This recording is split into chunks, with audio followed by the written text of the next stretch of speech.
Alrighty, ladies and gentlemen, I think it's time for us to have a bit of a discussion about HP inflation in Wuthering Waves. And it's been a discussion, right, that's been brewing for, brewing quite often very recently, especially with the introduction of the two new floors in the TOA that have introduced, right, a wide variety of new mobs, new mechanics, so on and so forth, that some players are having a decent bit of time struggling with. And of course, right, one of the big concerns that have come out of it are, has Kuro Games just HP inflated way too much, and is that what the issue currently is right now?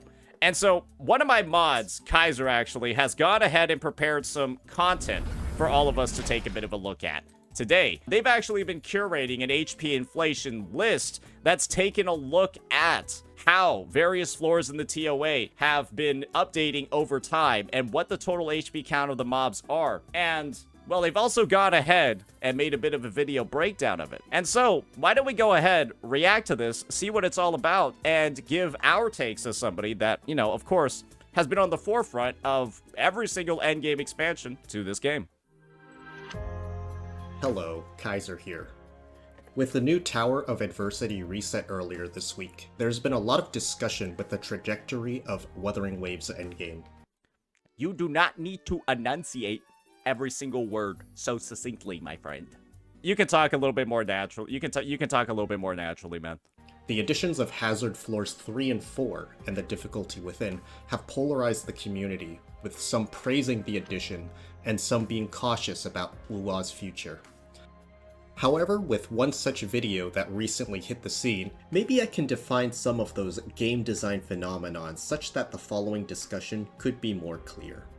I think that there definitely is, based off of a lot of the content that has been coming out regarding the endgame recently, there hasn't been a lot of data, right, that's gone in to directly support or rebuttal some of the claims. I would say that that is something that makes sense, though, because data from Wuthering Waves, the HP of the mobs, it's not readily accessible. And so a lot of CCs that are, going ahead, making their initial takes on the matter, be it myself, Gotcha Smack, or Cap, as you're seeing over here, we're going very heavily based off of feels, right? How it's feeling as we're doing the rotations, how it feels based off of some of the prior resets in our memory. And unfortunately, with those numbers not readily available, that's the best that we can do until somebody goes in and gathers up all the glue, gets all the information. And that's what Kaiser has done over here. And so hopefully, right, the information that we see in this video, the information that we see in the charts, so on and so forth, is something that we can use to sort of like reference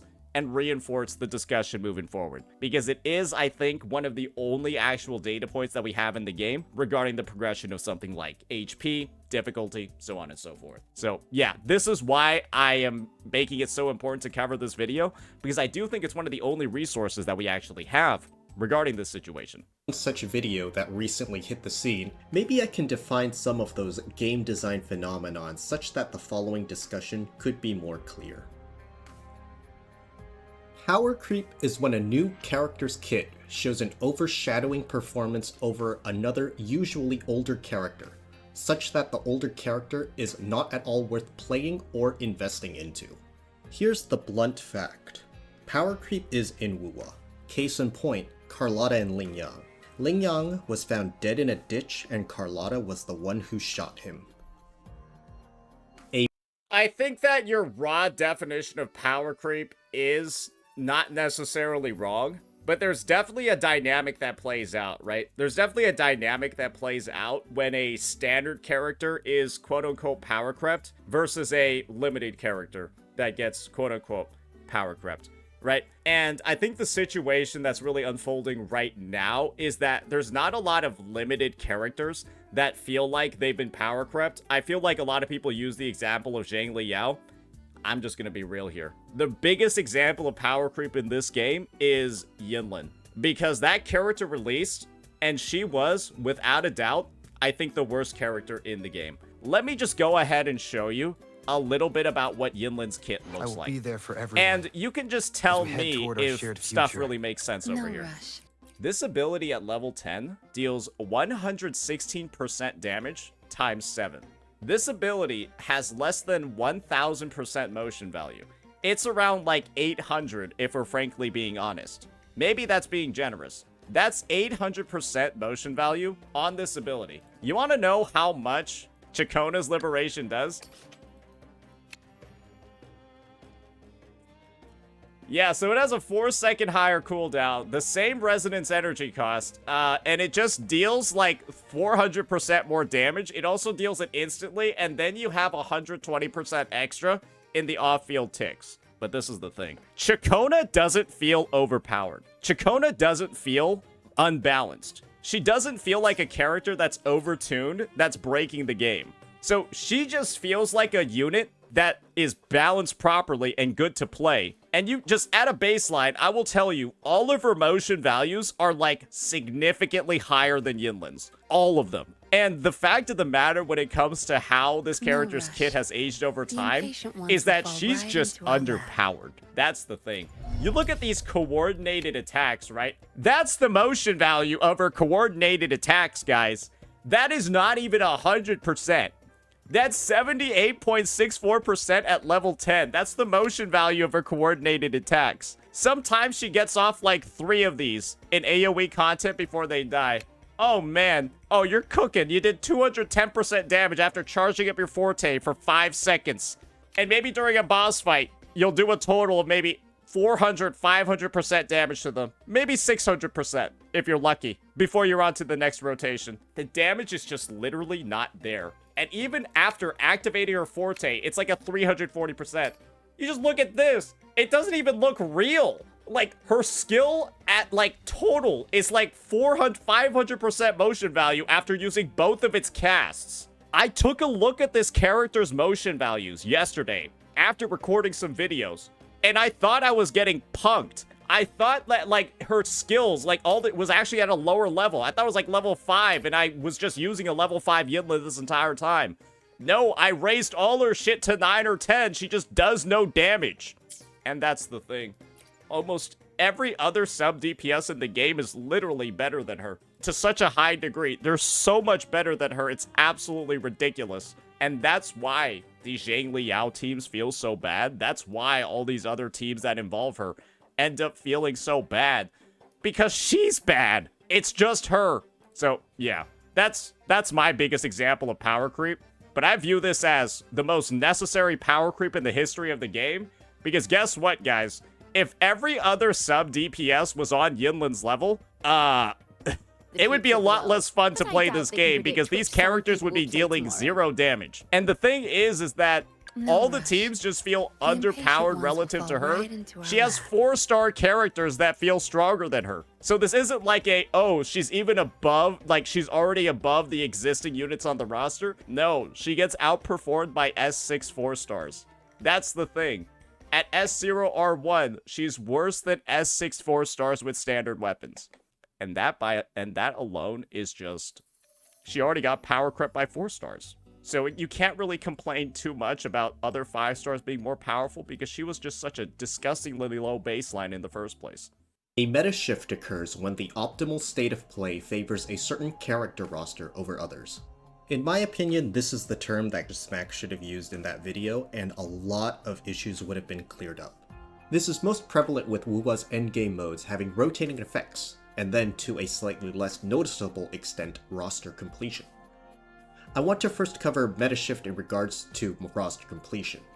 New character releases, and also echoes in the form of gear, can bring lower tier characters back into meta relevancy. True.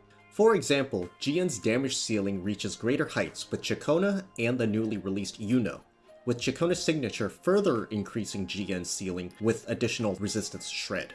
But I'll let you, dear viewer, be the judge of whether our general GN is still able to navigate the endgame, because you'd rather think it is his newfound harem doubling as his wheelchair.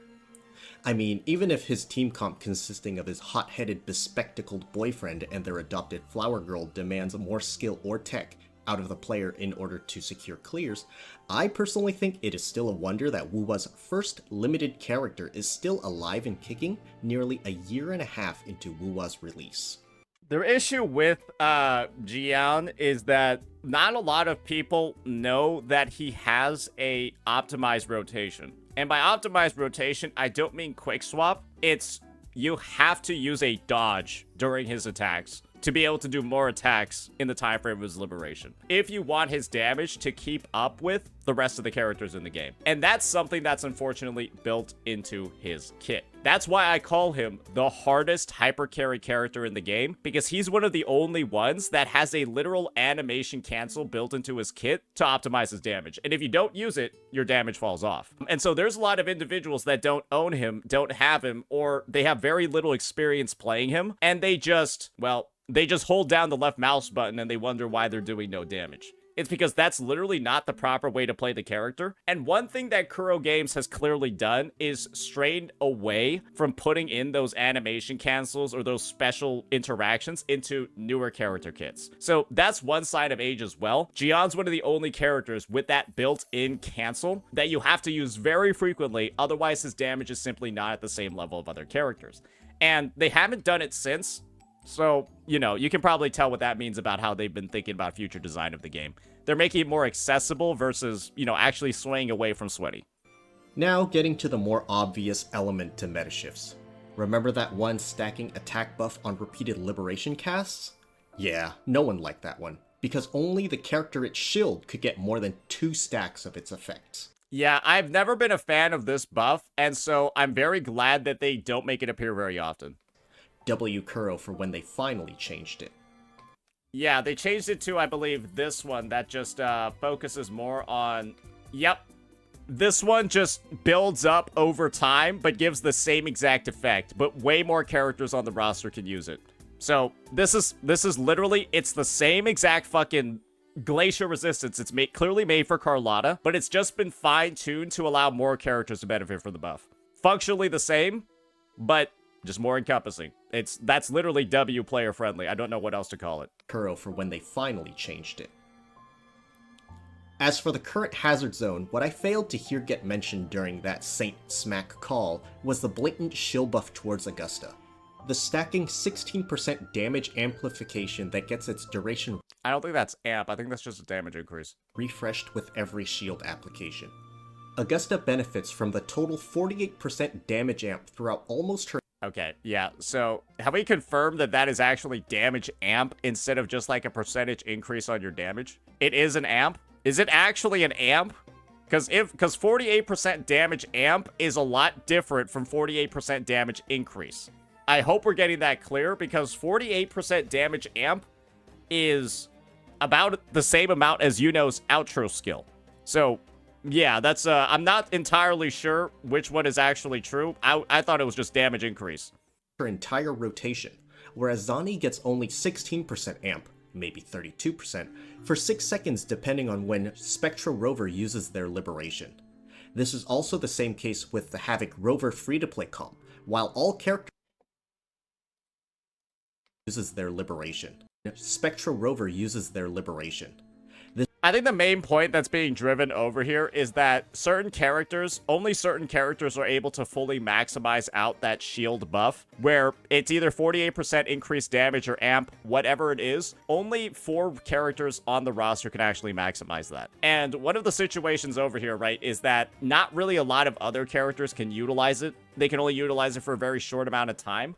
And that's why those clears on Augusta are so good. With the Havoc Rover free-to-play comp, while all characters are able to leverage the shield that allows ignoring a 10% damage reduction stage effect, the benefit they get from that stacking 16% bonus amp is very short-lived.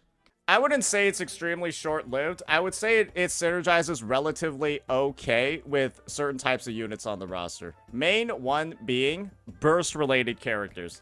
Think your units like your Chang Li's. Think your units like your, I mean, even in this example over here, right, your Havoc Rovers, they don't really have too many problems with, well, a bonus like that. Because it's not like their follow-up attacks are doing anything wildly, you know, wildly absurd or crazy. It's mostly about getting that one big hit. However, other characters like the Zani or Gian, who can actually attack for longer than 6 seconds, and, well, having low uptime on that buff can really hurt them. Same with Zhang Liao, actually.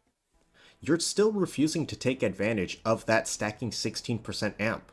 This is neither power creep nor meta shift. This is a brute forcing a clear. Now, a final nitty-gritty aspect to the meta shift I would say it's not fully brute forcing to the point where you're like, I mean, you can sort of ignore the mechanics and still get very, very good clears. So I guess you're not playing, if you're not playing any differently to work around the buffs and you're just playing the TOA like any other TOA and just clearing it, then yeah, I can consider that brute forcing 100%, sure. Because yeah, this buff activates just through regular gameplay. This buff, it's not like this buff is anything crazy that you have to like jump through hoops through to activate, which is one thing that I find really great. That's actually one thing that I find great about this TOA buff. It's that you don't have to like jump through any hoops to trigger it. It's not like after 3 dodges, gain a shield. It's just use your liberation, which you know you're going to do anyways, to gain a shield. So yeah. Now, a final nitty-gritty aspect to the meta shift phenomenon: matchups. Some bosses and even stage buffs discourage certain kits to be played out properly. The current Hazard Floor 4 features a stage buff that encourages maintaining a shield alongside extremely aggressive and likewise mobile bosses, which heavily discourage face-tanking hits. As such, Unga Bunga playstyle characters whose damage are locked behind a ticking timer or at the later stages of their attack rotations will naturally have a worse time fighting the bosses than characters with naturally mobile movesets. You know what you should have done while talking about Stage 4? Showed gameplay of Stage 4, because this is Stage 2. Or short damage sequences. Finally, HP inflation. Okay, I'm just gonna be honest. Like, what goes through your mind during the editing process where you're like, I'm currently talking about Stage 4 or Floor 4. Let me show Floor 2 footage. I'm just curious, right? I feel like that's just like it's a slam dunk, right? Like, it's no question. Hey, put up the DOD footage. I'm just wondering, like. This is one such artificial difficulty phenomenon to make any kind of content difficult by simply making it take longer to clear said content. Okay, so I think this is actually one of the potential issues over here. Damn. I think it took you too long to get to this point in the video. And yes, you can potentially blame me for going ahead and taking a while to react to the first parts, but when the title is focused on HP tracking, and it takes us like a third of the way into the video, we were like talking about things like meta shifts, power creep buffs and stuff before HP. I feel like HP first and then leading in with like the rest of that stuff might have been a structure that made a little bit more sense. But that's just my point of view. Again, just a little bit of feedback there. I'll also take this opportunity to argue at least a portion of the Wuwa is the new HSR take when it comes to the addition of Hazard Floors 3 and 4 compared to Memory of Chaos 11 and 12. From what I learned from a server-mate HSR player, the additions of Mach 11 and 12 are just additional stages with virtually the same environment as Mach 10. Perhaps it was different. Did you just fucking call it Mach? Please don't ever do that. Can you just call it MOC, please? What the Mach 10? Dude, it sounds like you're talking about fucking speed. It sounds like you're talking about fucking spaceships. Yeah. I'm going Mach 10 speed, bro. I'm so fast. Different when it released, feel free to comment, but currently with tankier enemies. It is the same environment buff with a... Yeah, I can't hear you fucking say MOC. Like, bro, it literally sounds like you're saying like Mach 10 speed. Like it... Same time limit of 10 cycles. Compare this to Hazard 3 and 4, which has a completely different... Okay, I need to just rehear the point. Artificial difficulty phenomenon to make any kind of content difficult by simply making it take longer to clear said content. There are a lot of factors that could go into HP inflation for sure, right? It could be defense inflation. It could be like literal invulnerability mechanics that the boss uses where they cannot be damaged and extend the clear time that way. There are a lot of things that kind of like bundle into that definition of HP inflation for sure. I'll also take this opportunity to argue at least a portion of the Wuwa is the new HSR take when it comes to the addition... That's a common one that's been floating around for sure. ...of Hazard Floors 3 and 4 compared to Memory of Chaos 11 and 12. From what I learned from a server-mate HSR player, the additions of Mach 11 and 12 are just additional stages with virtually the same environment as Mach 10. Perhaps it was different when it released, feel free to comment, but currently with tankier enemies. It is the same environment buff, with the same time limit of 10 cycles. Compare this to Hazard 3 and 4, which has a completely different slew of stage buffs compared to Hazard 1 and 2. Okay, so this is basically addressing the take from Gotcha Smack over here, where basically Gotcha Smack said in his prior video that Wuwa is taking a page out of HSR's book and is basically copying the structure of the endgame one for one. And so I guess this is just Kaiser going into the back end, gathering some additional glue to see, okay, how similar are MOC floors 11 and 12 compared to Hazard floors 3 and 4. And I guess the information that he's showing us is that the structure is entirely different. As well as an additional 30 seconds to the timer. I'm pretty sure MOC 11 and 12 are still 10 cycles for a max clear. I think they are, yeah. In addition, the lower clear times of such free-to-play or brute force I think it's similar. I feel like the biggest similarity between the new MOC floors and the new Hazard floors is that I think the main similarity that they have is that they're just new floors, but it feels like everything else to me is different. That's actually, again, Gotcha Smack and I have talked about this. That's actually why I called his statement of Wuwa taking a page out of HSR's book. That's why I called it a hyperbole, because I always had the notion that they weren't really that similar in design, with the only similarity between them really being the number of floors added, which is 2. And I guess this is just kind of like more reinforcement for me that the inherent structure of them is very, very, very different. Because if this really was taking a full page out of HSR's book, I think that this is what would probably fit the definition more if it was straight out of HSR's book, right? This is still 180 seconds. There's no 150 here. And this buff is just this buff. And then these stages just are straight up have the same number of enemies and just more HP. Then I would tell you, yes, that is pretty much right out of the page of HSR's book. These floors 3 and 4 are just clones of this one. And, you know, there's the same amount of time. They just have more HP. If that was the case, absolutely. Right? I would say, because that's how MOC 11 and 10 or 12 are. Same number of enemies, just more HP, and the same amount of time to clear with the same buff.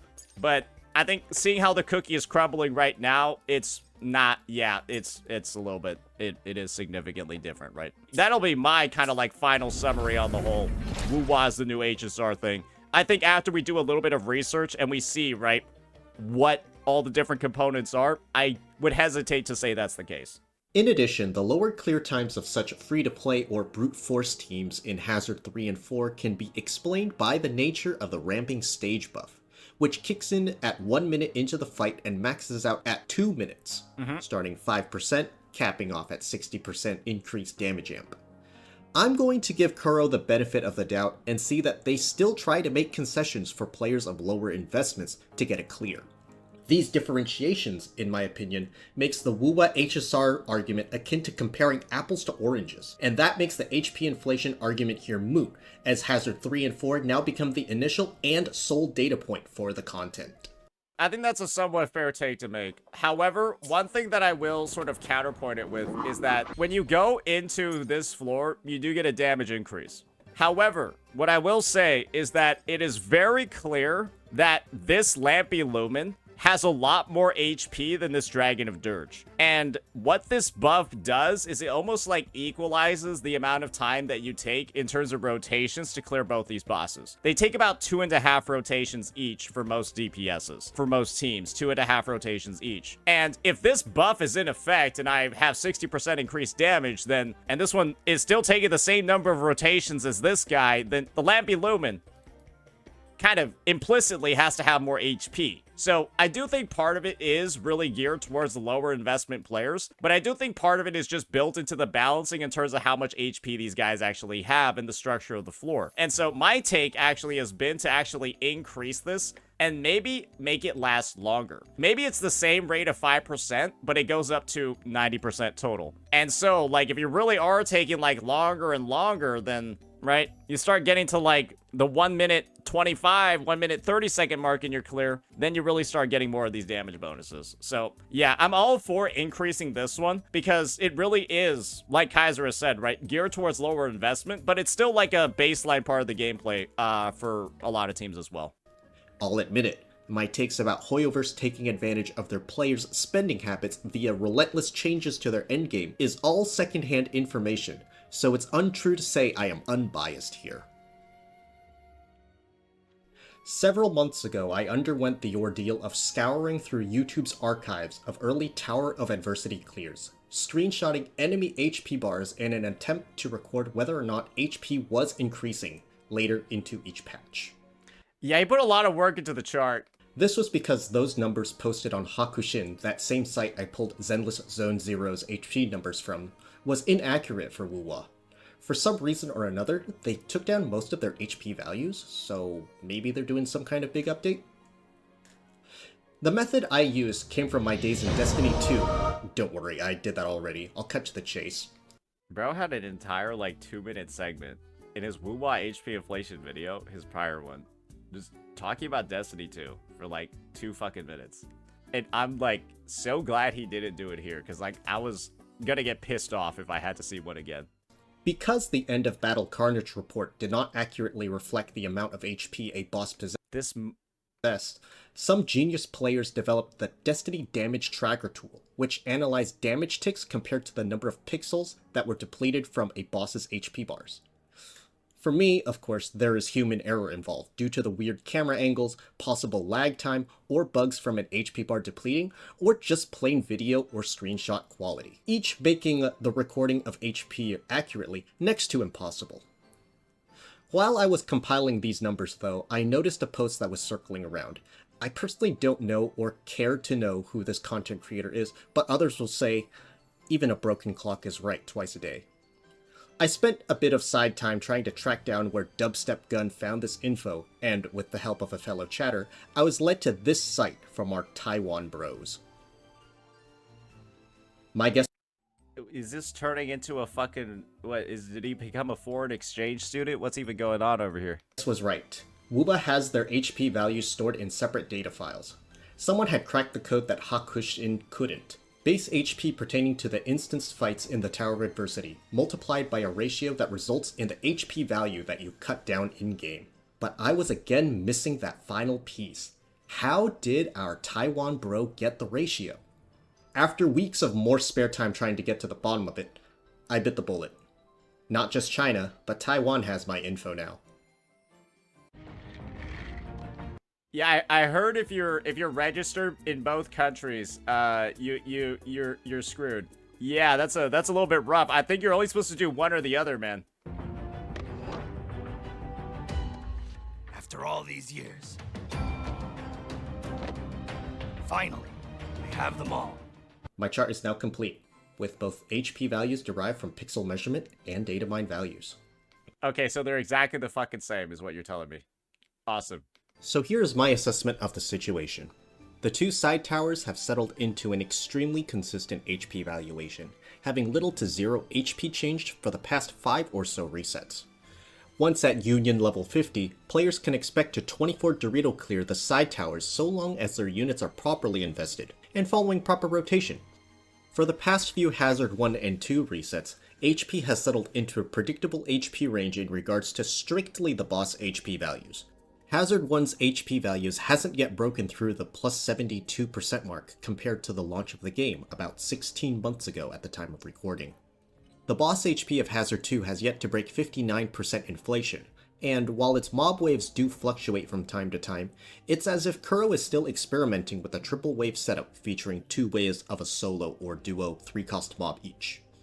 That second TOA reset in Okay, so I need to do some extra analysis over here. I have to do a little bit of extra analysis over here based off the chart. I've actually got it up here, ready to go, ready to take a look at. So I think one part of the picture that Kaiser is unfortunately not talking about a little bit too much is, yes, right, there were some natural increases to HP in the game. And a lot of people are referencing like that 70% number, so on and so forth. This is the thing. When we look at version 2.0 of the game, one thing that was introduced unilaterally across every single character was the well, let's just be honest here. Let's pull it up. These Nightmare let your guard Echoes down. that essentially, at a baseline, provided way more consistent damage bonuses for every single main DPS in the game, and even some sub DPSs as well. And if you were basically a person that slotted this in, you were doing more damage than before. And so, those were released in version 2.0 of the game, and you're seeing, right, okay, there was a bit of an HP increase in version 2.0, right after the introduction of, well, let's just be honest here, those new echoes that we just talked about. Let me actually zoom in a little bit so you guys aren't crying. Yeah, so that's the actual increase that I'm talking about. You see over here, 2.0 R1, boom, right with the Nightmare Echoes. Then we stay pretty much unilaterally consistent. But then you see a bit of an increase in version 2.3 and then 2.4. And this is the truth of the matter. What did we see in version 2.3 and 2.4? We saw the introduction of what many are now calling mono teams. You had a character like Arrow Rover come in. They have things like their weapon, which I know it's only R3 right now. I've got the materials, don't worry. You see is right here. I got them, don't worry. This character, just provides more damage amplification than other units like Shorekeeper, only for arrow teams, right? And then you have the Chakona and the Kartithia that comes in and rounds it out. Then you got the fusion team that comes in with your Lupa and your Brant. And one thing is for certain. When you got 3 characters, right, that perfectly work alongside each other and have all of those synergies built into their kits, they end up dealing more damage than a team that only consists of 2 characters that work well with each other. And so, essentially, what has occurred is that the power ceiling in the game has gone up. And so has the HP. But it's not like the power ceiling is raising from the release of individual DPSs. It's not like the power ceiling in the game is raising because one character is coming out and that character is broken. It's more so the power ceiling in the game is rising from the introduction of teams that have all their characteristics work along perfectly with each other. And this is kind of like the situation that's occurring right now. When you had this team, it was pretty good. It was relatively strong. But then you have this team, and it's like really strong. When you go in and you have, you know, this lineup going, where's my Threnodian? There we go. It's strong. But then you have this team come in, and that team's really strong. And that's the situation, right? Is we've had these mono teams introduced that essentially raise the damage ceiling, not from the individual characters once again, but from the introduction of a third specialized teammate that meshes perfectly with an existing character's kit. There's a reason why this team, right? Zani, Phoebe, Shorekeeper is actually worse than this team, where you have in Spectro Rover. And this is another mono team, where when Rover's Spectro, it's better than having Shorekeeper on the team. Literally. And that's how actually ridiculous it is, right? And that's kind of like the synergies that came forth in 2.3 and 2.4. And so I think the realization from a lot of players is that there's still a lot of teams out there that can upgrade to that third teammate. And when it's not happening on like an individual DPS level, it doesn't really feel as particularly bad. Because one thing that has undeniably occurred as a result of like this 3-team dynamic is that teams like this are now absolutely destroying the endgame. Where you have Chakota, Yuno, and Jian. Another triple team where it feels very, very, very good when these characters are working together, right? You got a character like Chakota who comes in, has all of these built-in arrow damage boosts in her kit. Just looky over here. 24% arrow damage bonus over here. Then you got, right, the boost from the Gust of Vulcan Sonata set, which gives 15% to the entire team. She's just given 39%. And so when you got an arrow sub DPS and then the arrow main DPS together, you're benefiting so much from this. And it's great. You want to know why? Because ironically enough, when you run this team, Chakota's buff is really only working on one person. Because Arrow Rover does no fucking damage, right? He does no fucking damage at all in any team at all. And so Chakona feels like she's only buffing one character. But when you run this team, Chakona feels like she is like popping off because her arrow damage buffs are actually significantly benefiting more than just one unit on the team. And that's why this team is so strong and feels so good. It's because this sub DPS is like basically being like Lupa. And then because Yuno has built-in healing in her kit, you solve the sustain issue. And so this is another mono team that has formed. And it's also Jian's best team. It's extremely good. And this is the thing. Unfortunately, right, you did have to pull all these characters to feel that strength. But this team does not feel worse than a fusion team. This team feels pretty comparable to the Kartithia team, if we're frankly being honest. It feels similar to a Spectrofrazzle team. And when that's the situation that's going on, yes, you have older characters going in and performing much better with newer characters. But when you're comparing them to newer characters in the first place, then I think it's a fair comparison to make, especially when you can see that all of this additional inflation that's occurring, all these additional rises in HP are directly inherently linked to the introduction of new mono teams. And the great part is that when the teams are sort of built on this mono foundation, well, this team being really good is also what allows this team to be really good.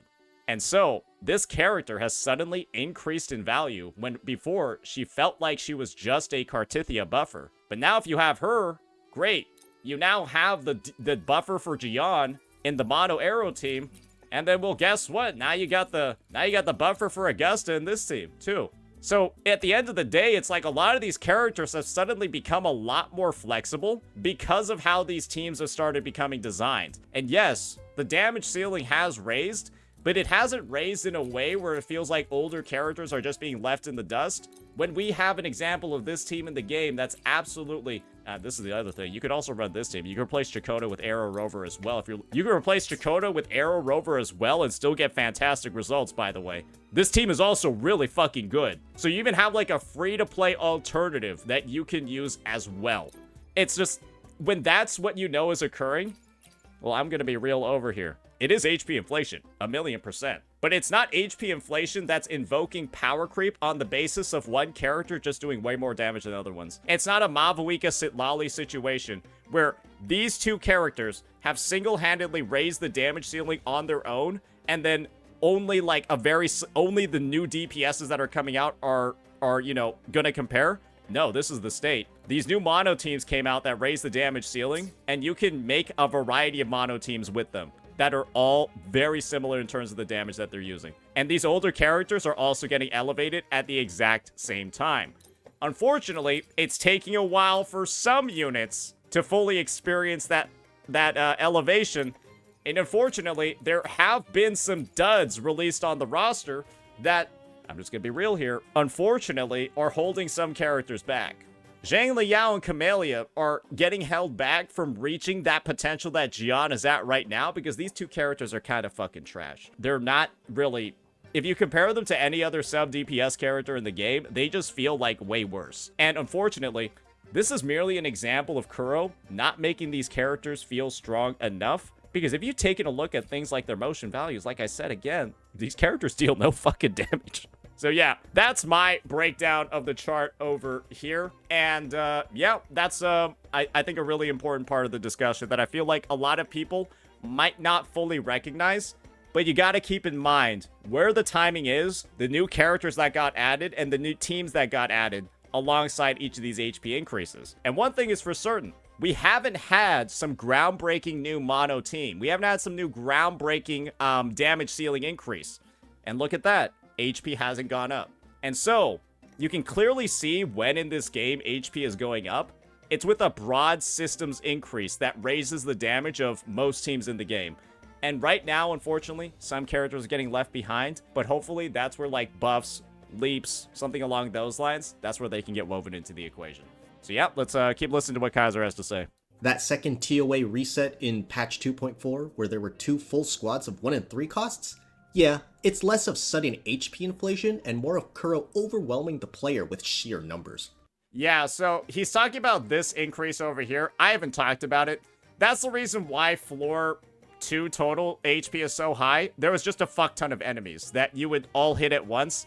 and the individual HP of those enemies are being added up together, when in practice, nobody is going to go into an AoE stage and kill those little dragons one by one, unless you're trying not to clear. So it is, unfortunately, a flaw with this data. Waves with multiple enemies do kind of almost get like double counted because the assumption is that you're killing them one at a time. So that's just something to keep in mind whenever you do see the outlier like this. It's not actually real. Or to make it real, you'd have to do something extraordinarily stupid in your gameplay.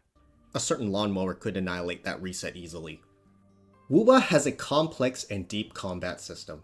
Kuro does have an intended way for how one should play Wuba through their in-game tutorials, but theory crafters and other creative players will go on to discover ways to achieve and squeeze even more damage into their gameplay. I'll try to keep this brief, maybe I'll expand in a later video. There's the difference of rotation styles, something I call waterfall versus quick swap. Why don't you just call it what everyone else calls it? It's called human centipede. Waterfall involves characters doing their rotation, outroing to the next character, and they do their rotation, outro, and You see what I mean? It's just call it what it is. It's the human centipede rotation. so forth. Because at the end of the day, the game doesn't teach you how to quick swap, where each character does their rotation during another character's rotation, saving outro buffs for the most hard-hitting sections of their rotations. Next is animation. Yeah, so one thing to keep in mind is that if you want to be a little sweaty boy quick swapper, and like you know how to quick swap and you do it well, you will never struggle with these floors. It's just simply hard to do it. But yes, without a doubt, these floors are 1,000,000% always going to be achievable if you're a player that's doing quick swap. And this is the thing that I feel like at a baseline, a lot of people that are running comparisons, especially coming from games like ZZZ, HSR, or Genshin are going to miss.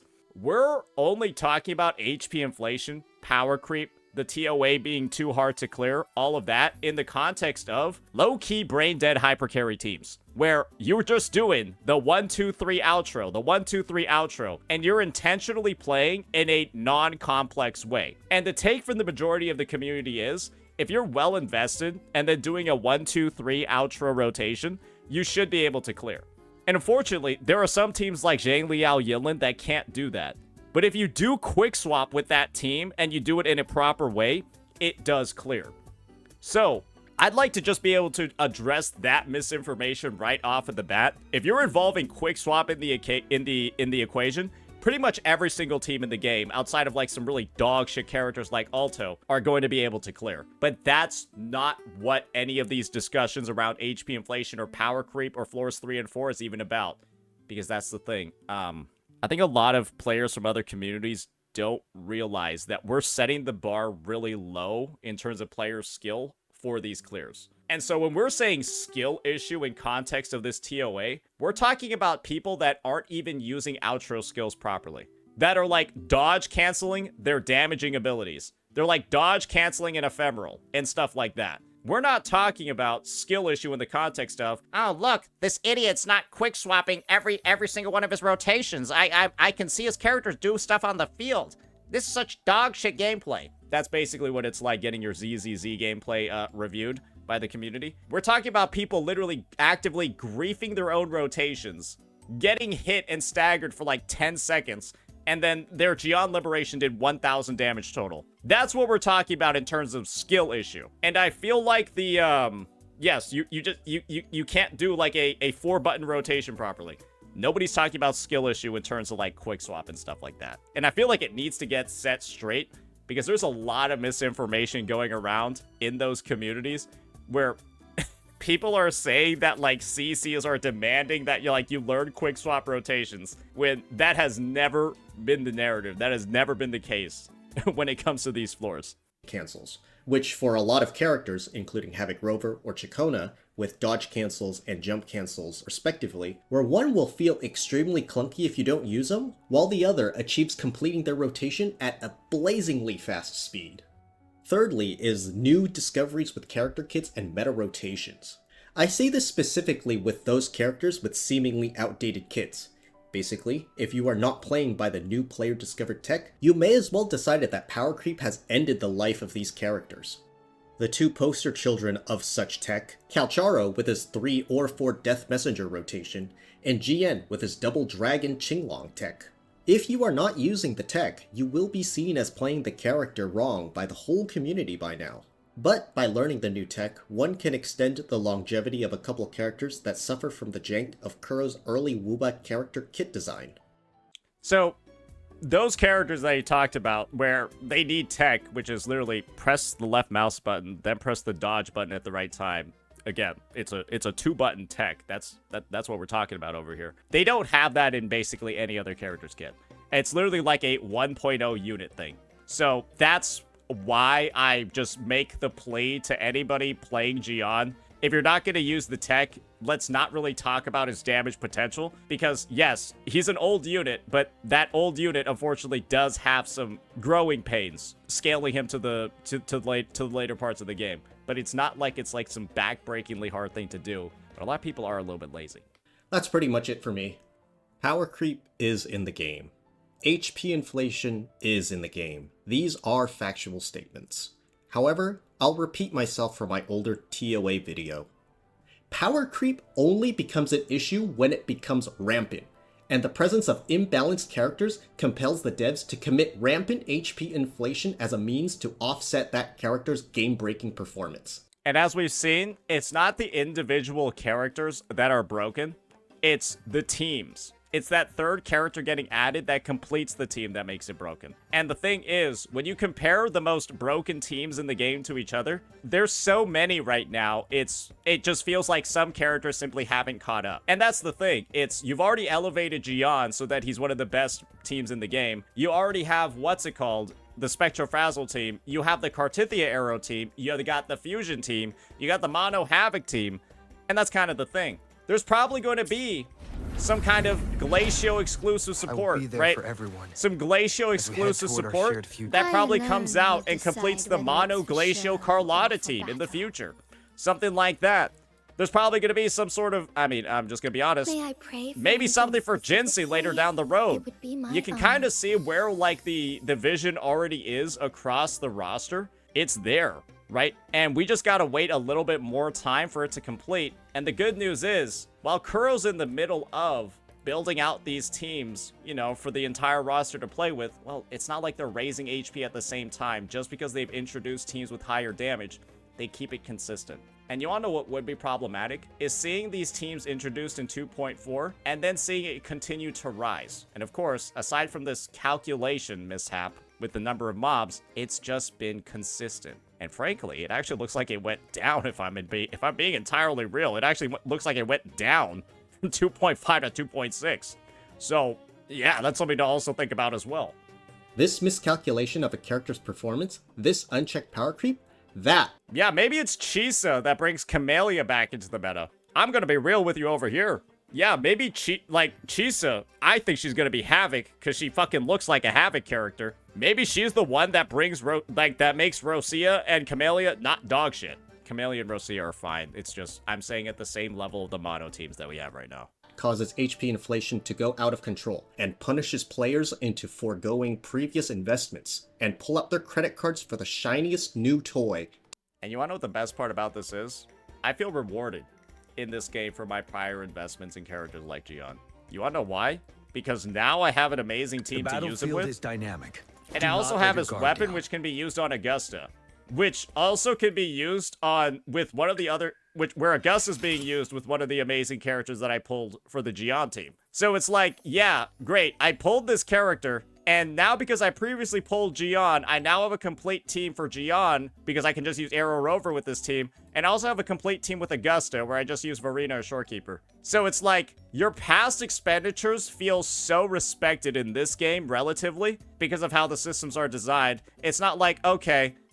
me go rework Blade and Jing Liu and make it so, let me just go rework Jing Liu and make her HP scaling, so you have to pull the 3.0 supports, otherwise she's trash.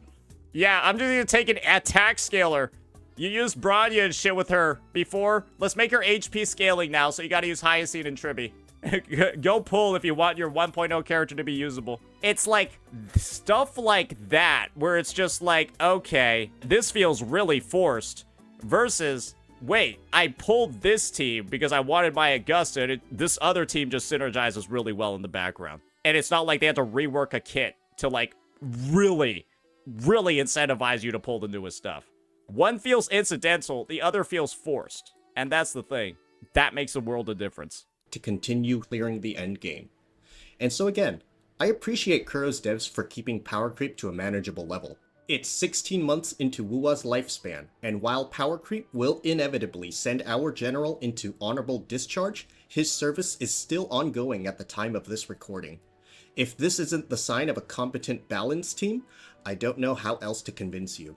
Except for Whimpering Wastes. That endgame mode has been quite the spectacular shipwreck. Why'd you have to say it like that? All right. Yeah, I still think WeWa needs some updates for it to really feel 100% moving forward. I've already made those known. You probably already seen the video on it, so we'll just save that discussion for after the latest reset when we see how those updates pan out. But yeah, overall, I would say great video by Kaiser. Like I said, some minor organization things. I feel like maybe leading with the HP inflation because that's typically the main topic that really draws people in. Talking about the HP inflation, then the power creep, and then kind of like getting into how the buffs work, all of that. I don't think you need that much of a breakdown of your process of getting the information or the data. I'm gonna be honest, I think people might like not, I don't mean this in a rude way, but I feel like some people might not care that much, and they kind of just want to know like what the results of the data are. And so essentially, right, it's like this is an area of the video where some people might click off because they don't really care and they would rather have just seen this stuff following right afterwards. So that's just my take, right?